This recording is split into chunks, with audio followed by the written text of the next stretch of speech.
How you doing, everybody, and welcome. Today, we have a book here called "Who is Bill Gates?" and let's try to read it. Firstly, this is the content. Who is Bill Gates? Young thinker, lakeside whiz kid, learning a new language. Opportunity knocks. Microsoft is born. A big deal.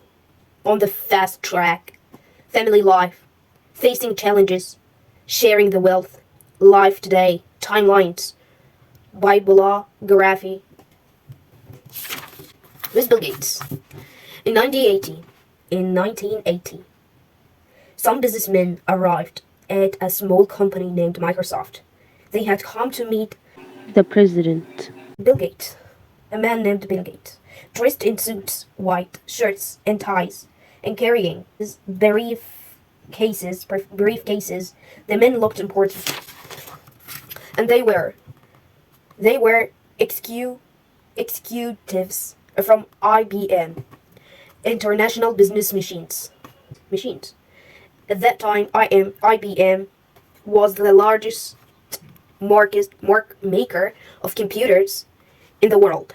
When a young guy showed up, the men asked him the way to Bill Gates' office. The guy led them there. A moment later, he took his seat behind the desk. He was Bill Gates, the head of Microsoft. At that moment, Bill Gates was just 24 years old.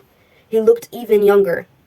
His mop of hair, all owl glasses, freckles, and pull over sweater made him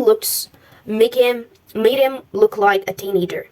But once Bill started talking, the IBM men were impressed. They could see that Bill knew computers inside and out. The computers that IBM made were huge. Some of them took up entire rooms.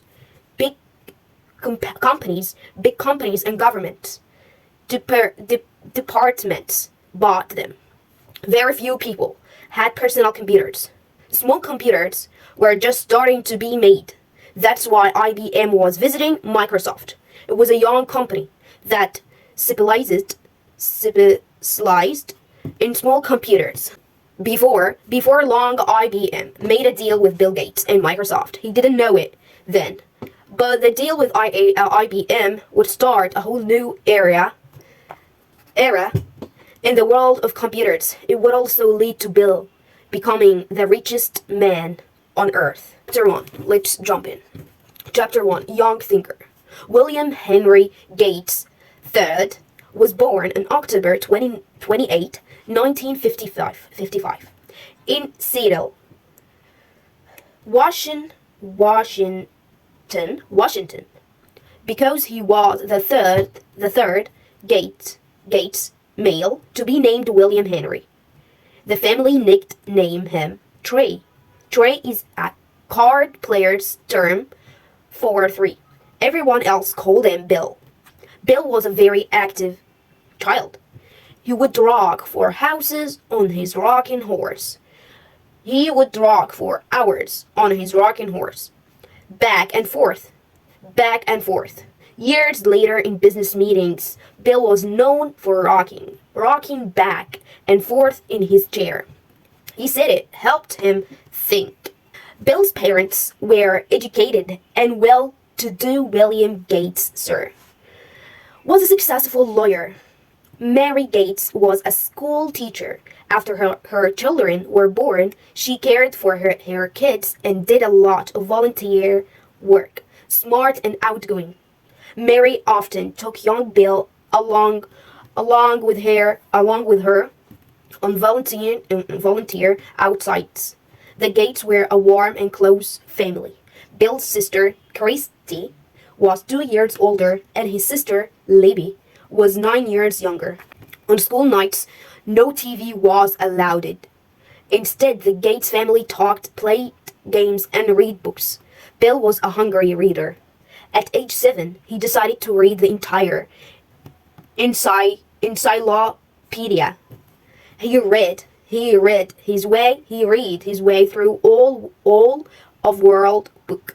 Anyone could see that young Bill was very smart. For Bill, thinking was an activity like drawing or reading. Once the whole family, except Bill, was in the car, ready to go on a short trip. "Where's Bill?" asked Christy. When his mother went back inside and found him, she said, "Bill, what are you doing?" Bill explained, "I'm thinking, Mother." Bill always looked for ways to challenge himself. He was left-handed. If he was bored in school, he took notes with her right hand. When he was 11, Bill entered a contest as his charge. Any kid who could memorize the Sermon on the Mount got to have dinner at a restaurant at the top of the famous Space Needle in Seattle. The Sermon on the Mount is a long Bible passage. It would fill 17 full pages in this book. Bill learned it all by heart, and amused the minute the minister. Bill was the only one who didn't make a mistake. I couldn't believe that an 11 years old boy had that kind of mind. The minister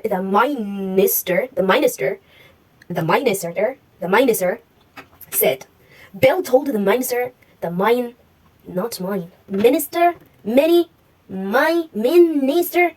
what the heck? Minister, matter of factly, I can do anything. I set my mind to. Winning mattered a lot to Bill. He hates losing at anything. Each summer, the Gates family stayed 2 weeks at a cabin on Hood Canal near Puget Sound.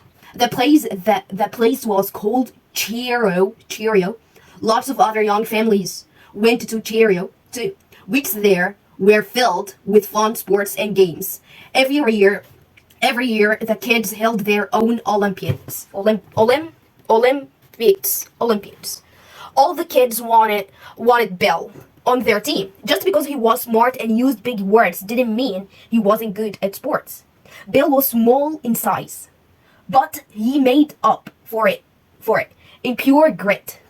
No matter what he did, Bill gave his all. And this is some about that Seattle and the Space Needle. It's, if you like to read it, let's read it.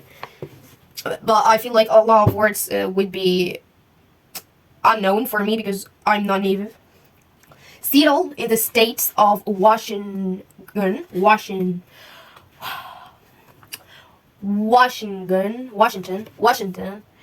is the largest city in the Pacific Northwest with a population of more than 600,000 people.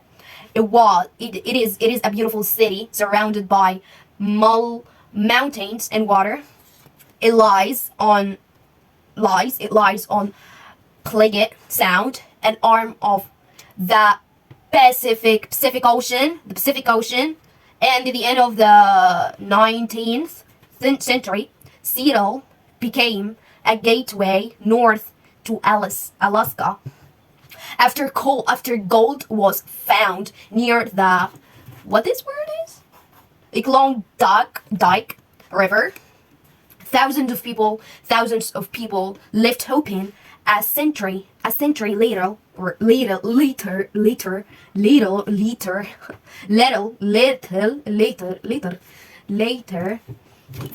the city developed into a major technology center after the Microsoft Corporation moved there from this New Mexico. Do you understand this? A lot of information, right? New Mexico.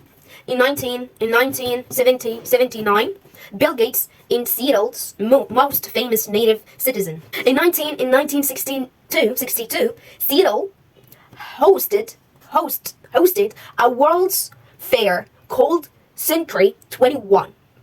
Okay. It gave visitors it gave sitter it gave sitter it gave visitors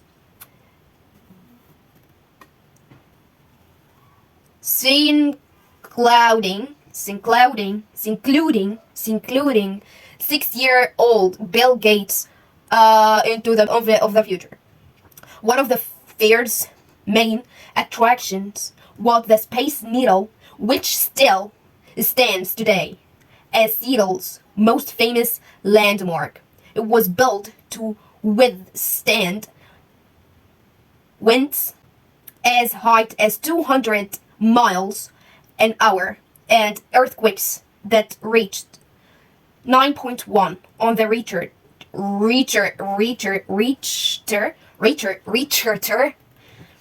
scale. Richter. The Space Needle looks something like a flying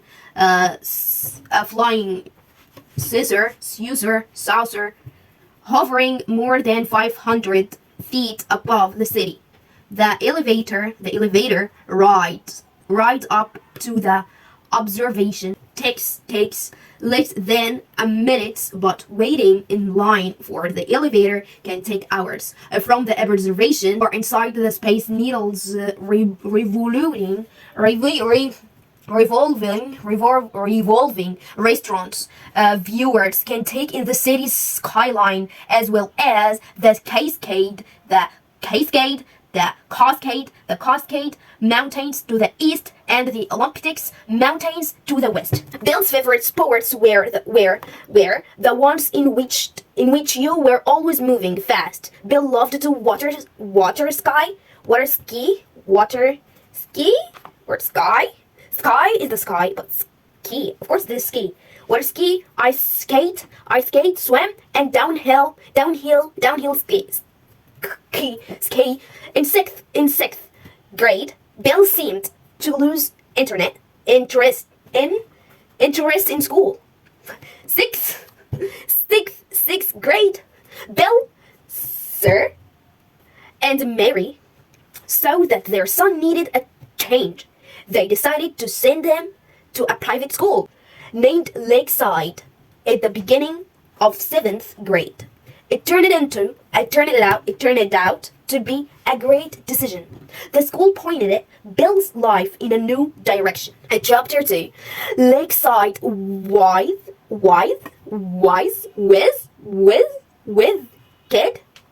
kid.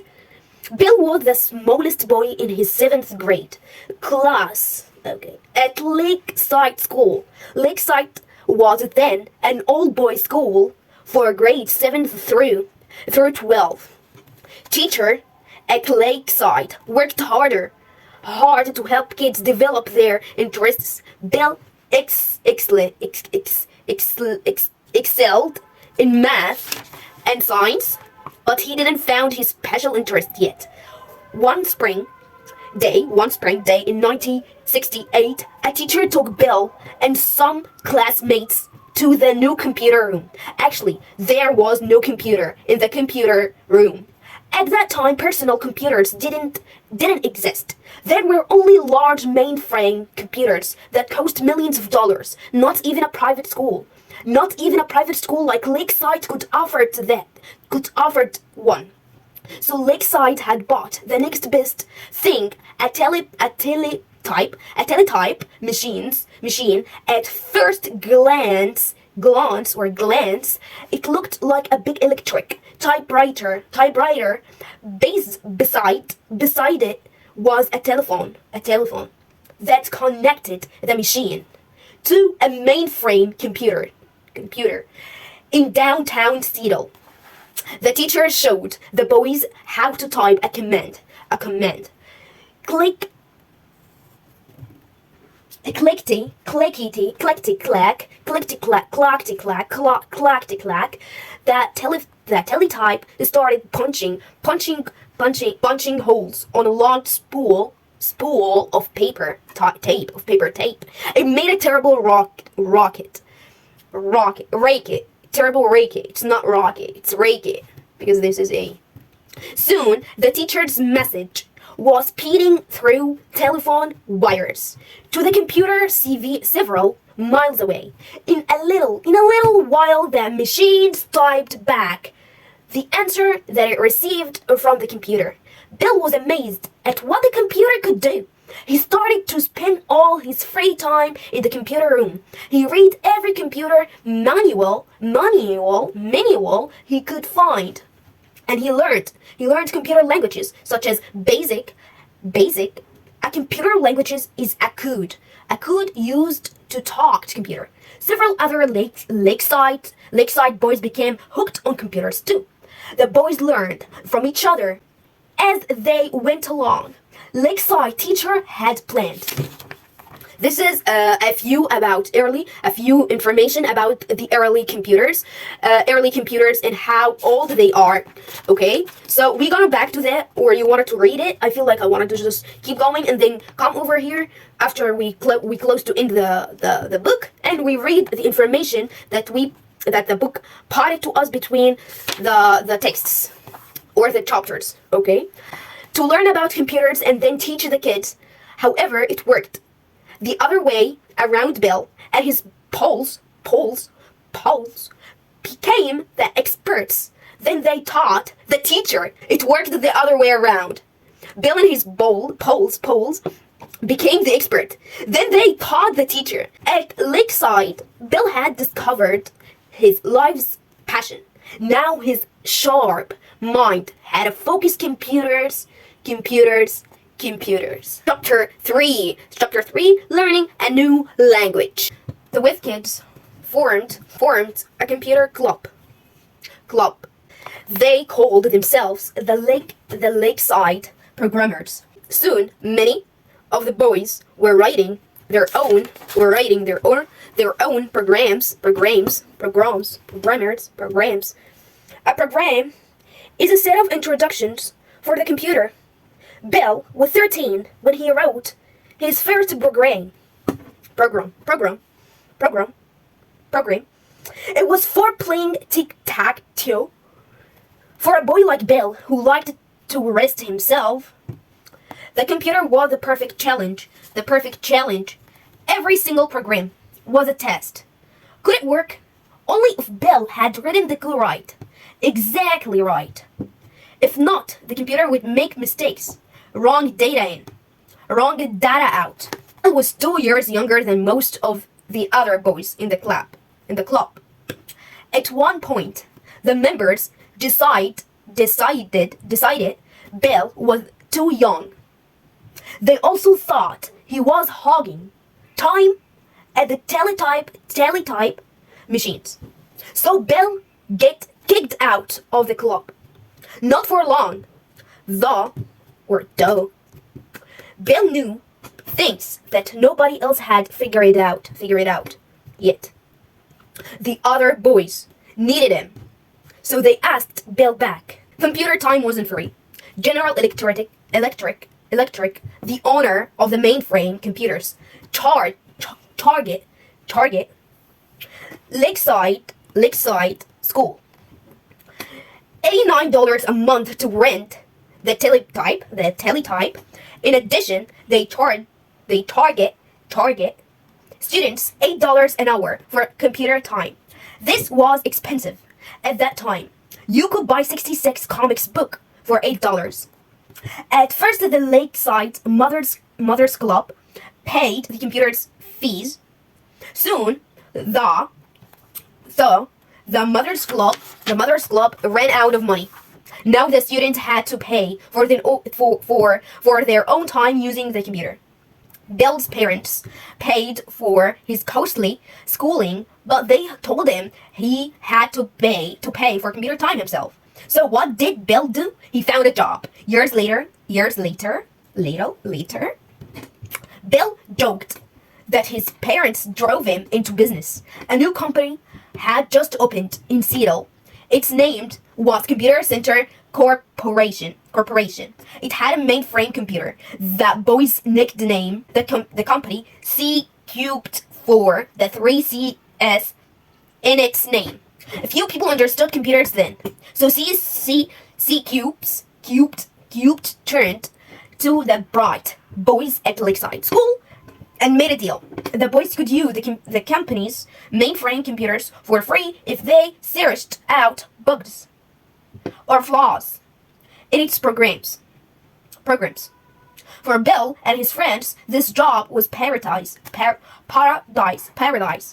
Here was a huge computer worth millions of dollars.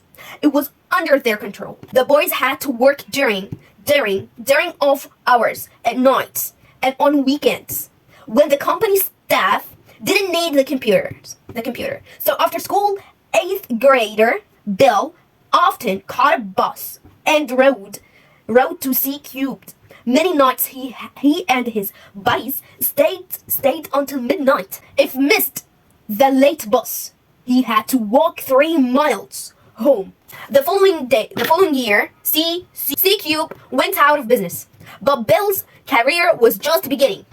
At age 15, Bill went into business with one of the other Lakeside programmers. His name was Powell Allen. Powell Allen will die, at his own sport. The boys wrote a computer programmer called his name was called Trav OData. It measured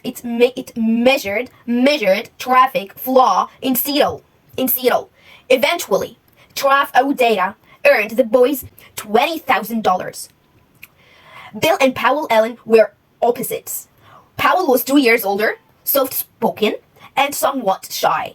Bill was outspoken and ready to argue, to make a point. Oddly, the two boys became fast friends. They shared a love of computers. They also both respected each other's ideas and intelligence. Bill and Powell talked for hours and hours about the future of computers. The possibilities seemed endless. They believed computers had the power to change people's lives. During his junior year, Bill got another programming job from his own school, Lakeside. Had just married with an all-girl school. The class schedule were too complicated to make by hand. Some teacher tried to write a computer programmer for schedulers, but when they failed, they asked Bill and a classmate to help. In exchange, the boys would get about $5,100 worth of free computer time. Happy for the challenge, Bill wrote a program that ran Lakeside's schedule like clockwork. An extra perk came with the job. Bill found a way to put himself into classes with lots of girls. In 1973, Bill graduated from Lakeside School. By now, he was on the tall side. Everyone at Lakeside knew who he was. He got ready to start college at famous Harvard University. Lakeside School had been life-changing for Bill. There had discovered computers. He had started his first business and earned thousands of dollars. He had also met Powell Allen, a friend who became his future business partner. Before too long, the two Lakeside programmers would put their minds together and do something that had never been done before. Chapter 4. Opportunity knocks. During his first year at Harvard, Bill was busy with college classes. Then, in the middle of his sophomore year, Bill read a magazine article that changed his life. Powell Allen was working in Boston. At that time, he saw the article first. These words blazed across the cover of Popular Electronics in Journey 1975. World's first mini computers kit. Right away, Bill rushed over to Harvard to show Bill the magazine. Bill understood why Powell was so excited. This was amazing news. People could now buy a kit to build a small computer. It could do many of the same things as a huge mainframe. Its name was the Altair 9800. In actuality, continue. In actuality, the Altair was not the world's first mini computer, but it cost less than $400. So it was the first one, cheap enough for hobbyists,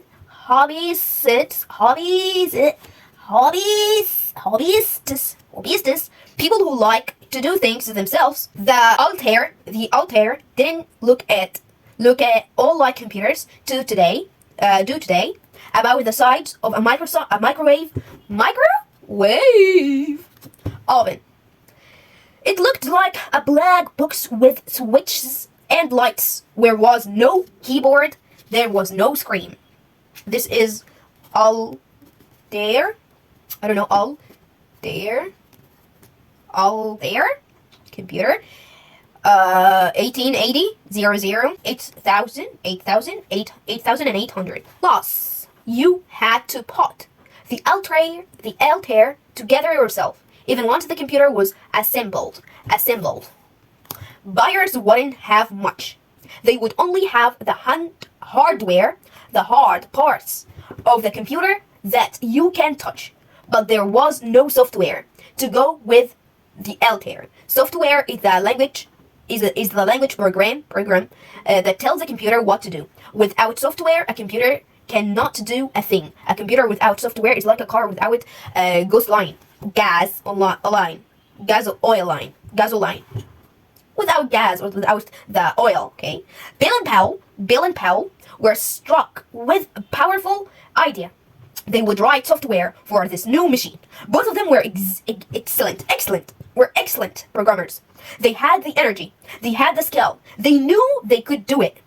Bill called the company that made the computer. It was Micro Instrumentation,